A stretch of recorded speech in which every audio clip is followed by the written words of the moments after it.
Welcome to Friday 15, everyone, with Master B2B. My name is Brian Beck. I'm here with Andy Hoare, and it is March Madness. Woo! Awesome. I know, Andy, you've been watching March Madness, and you have your favorites, and you're winning. You're the top 1% or something, right?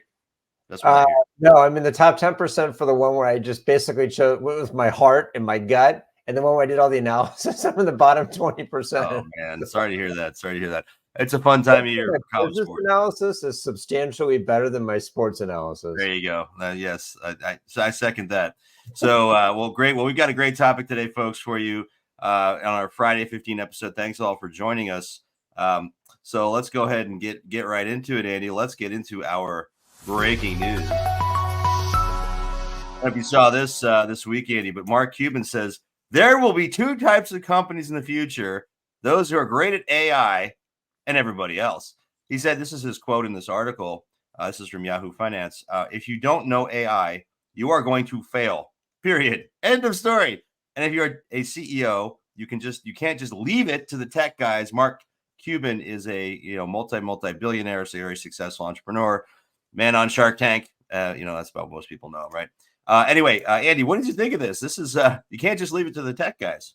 Well, it's that last line. You can't just leave it to the tech guys. I think that's part one is people are starting to recognize that AI is transformational. But I think initially many C-level executives think it as a technology transformation, when in reality, as Cuban pointed out here, and you and I have been talking about for a long time, digital is the same way. It's a business transformation.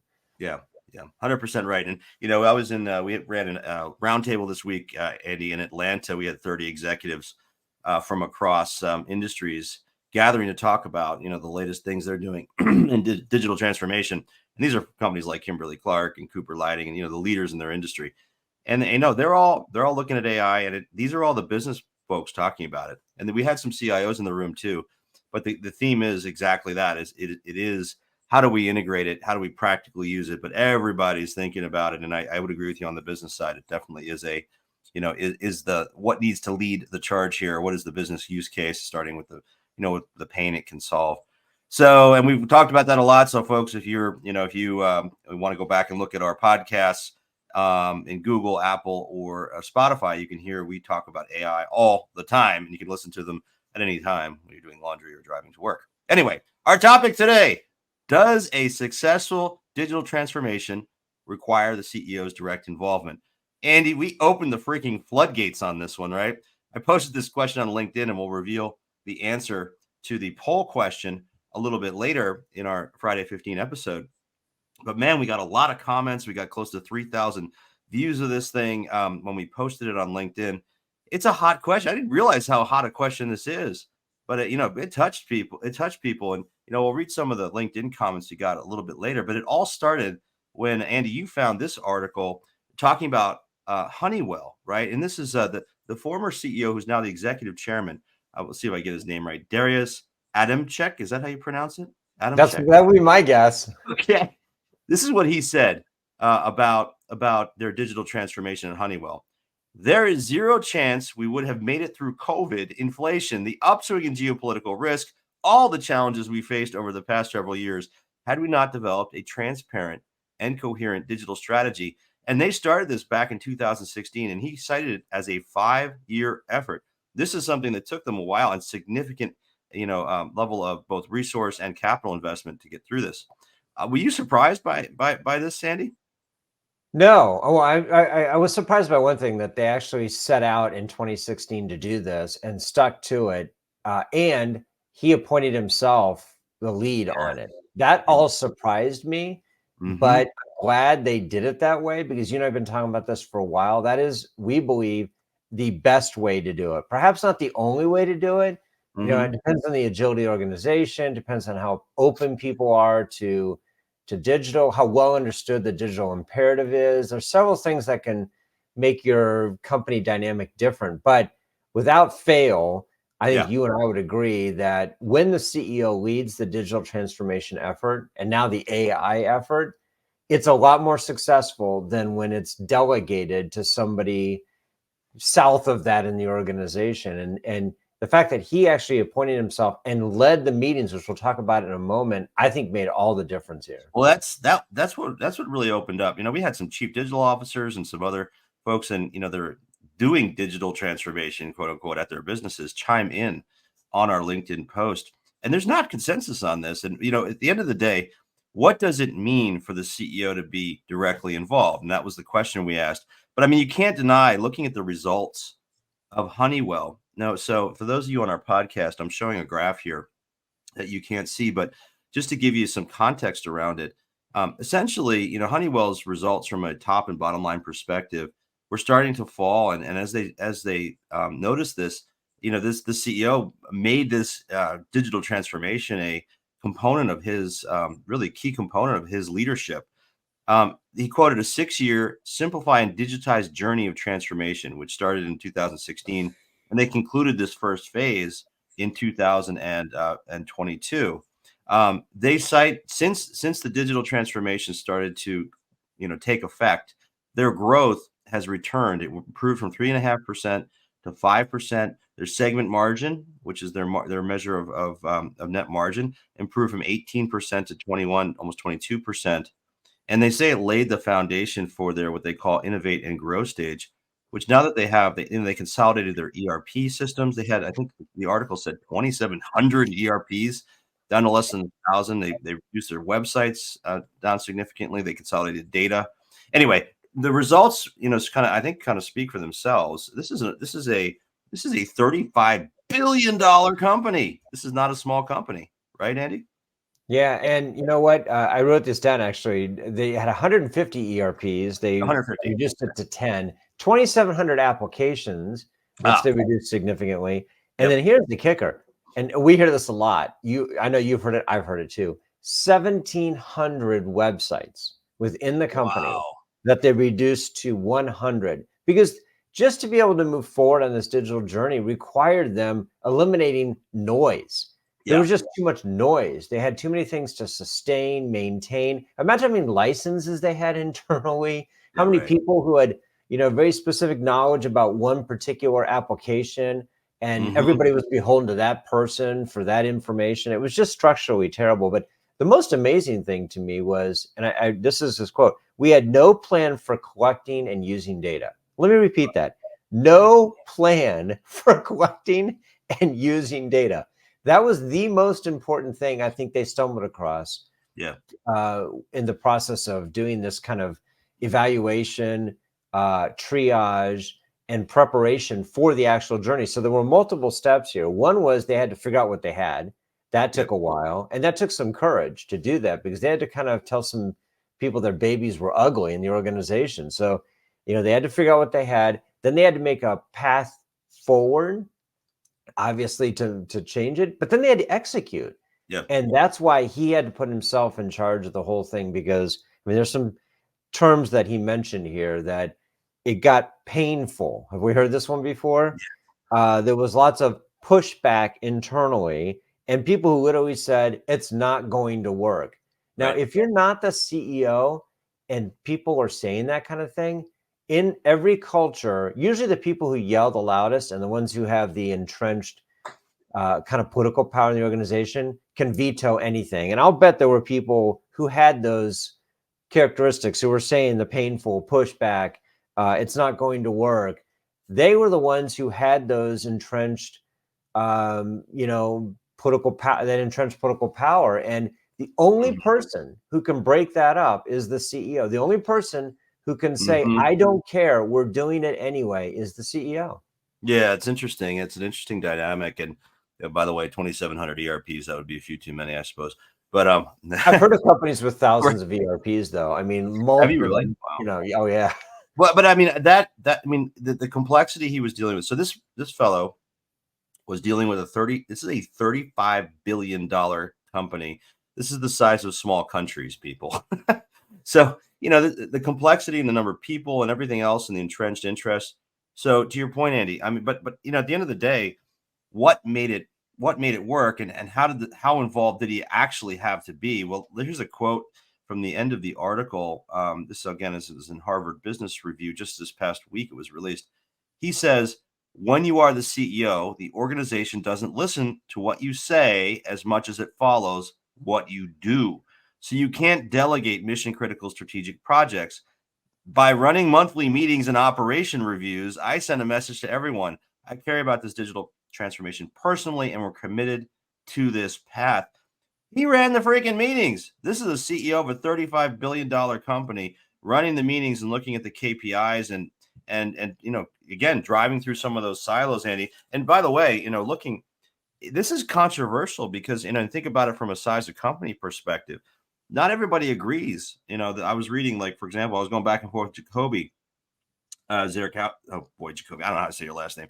He's at Luminos Labs and a friend of Master. Yeah, Jacoby. And Jacoby was a CIO for a long time at a sizable distributor. He said, having been through a fair bit of this, valued, influential, and trusted lieutenants are worth their weight in gold. But it's more importantly is the CEO's faith in them. Team sport. I said, yeah, Jacoby, sure, team sport, indeed. And I know you've been through this, but does the CEO actually need to sit in and contribute to the meetings? And he kind of said, nah, not really. And so, Jacoby, I don't fully agree with you. I think the CEO might have to do this. And that was kind of Jacoby's tenor. And, maybe, and again, he came from a different size company and they digitally transformed. Maybe at a company like this, multinational, highly complex, lots of entrenched interests. Maybe the CEO has the mandate at the big giant company. They have to run the meetings versus other places where maybe it's more about direction. What do you think, Andy? I mean, can't the CEO has to delegate some of this? He can't do everything, right? I say the question I have is how big is the problem? Right. And if the problem is as big as it was at Honeywell, and I think it's as big as it is at Honeywell just about everywhere, yeah, then the CEO has to run it. Are there exceptions? Sure. Are there companies where the founders and the CEO are on board with this and by a simple nod and a wink, things can get done because everybody believes in the cause and they get that it's a business transformation, not a digital transformation? Yeah, I've seen very few companies like that, but yeah, sure. I guess theoretically it's possible, and in reality, there are examples of it. But to me, the vast majority of the companies are more like Honeywell, where they think they can do it, but then what ends up happening is at some point, there are these painful choices. Are we going to go with a self-serve, e-commerce model principally, or are we going to go with an assisted one that requires salespeople and commissions? That's a strategic decision that must be made at the CEO board level.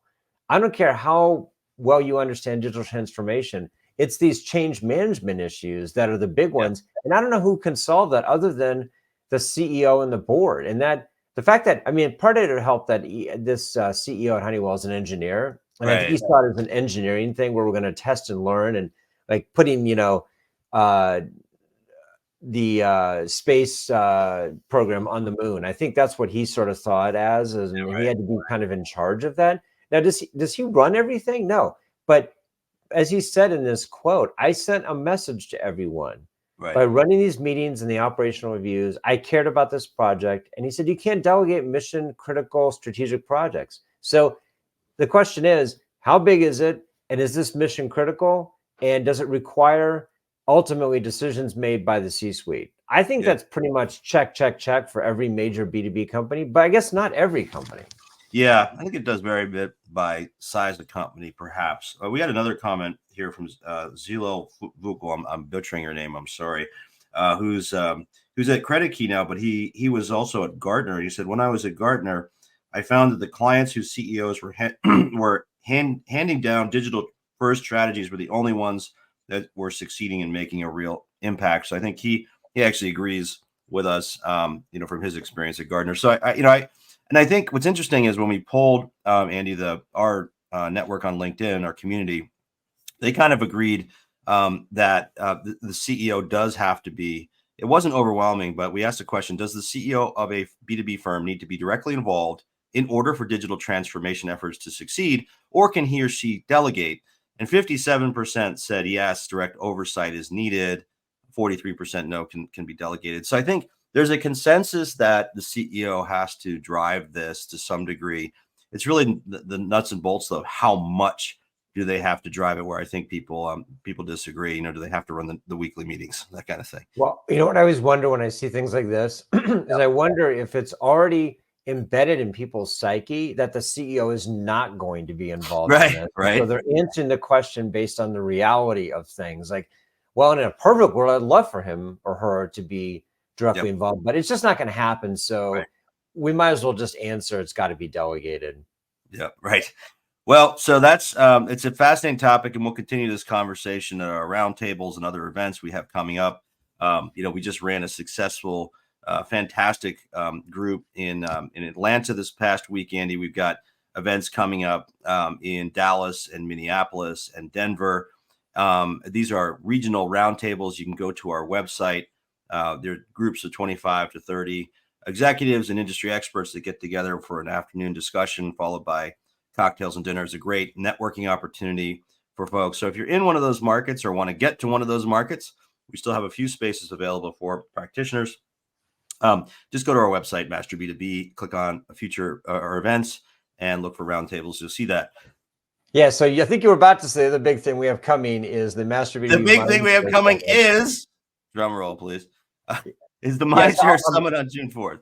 Yeah. So I think what you were going to say was that, you know, we're actually almost completely full on this one. And so if you want to come, let us know. It's invite only. We're very careful about who's able to come. We're maintaining a really, really high standard because that's what we want people to know when they come to our events, that these are serious, thoughtful, senior people.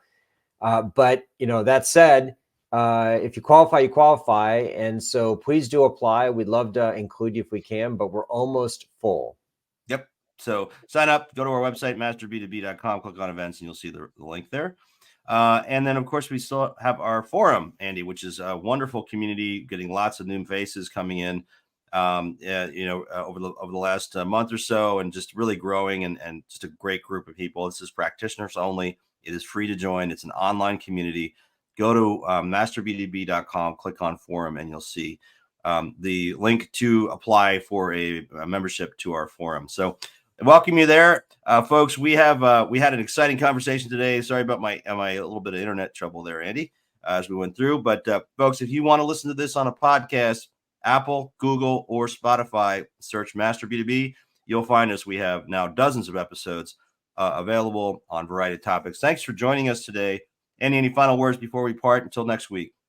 Yeah, I think people should get their hands on that article about the Honeywell CEO, because one thing I'll leave you with that he said that was really fascinating. He said, after all this effort, all this time and money and resource we invested in this, we actually underestimated the value associated with it. And I think a lot of it had to do with the data, because once they had the data in a format and a usable format, they realized how much more they could do. They hadn't even anticipated. So when you're selling this up the chain to people, remind the CEO, not only is this a digital transformation, it's a business transformation, and this data is your strategic weapon. Yep. No, agreed. All right, folks. Well, we'll see you next week on our next Friday, 15 at noon Eastern time. Next Friday. Thanks for joining today. We'll see you again soon.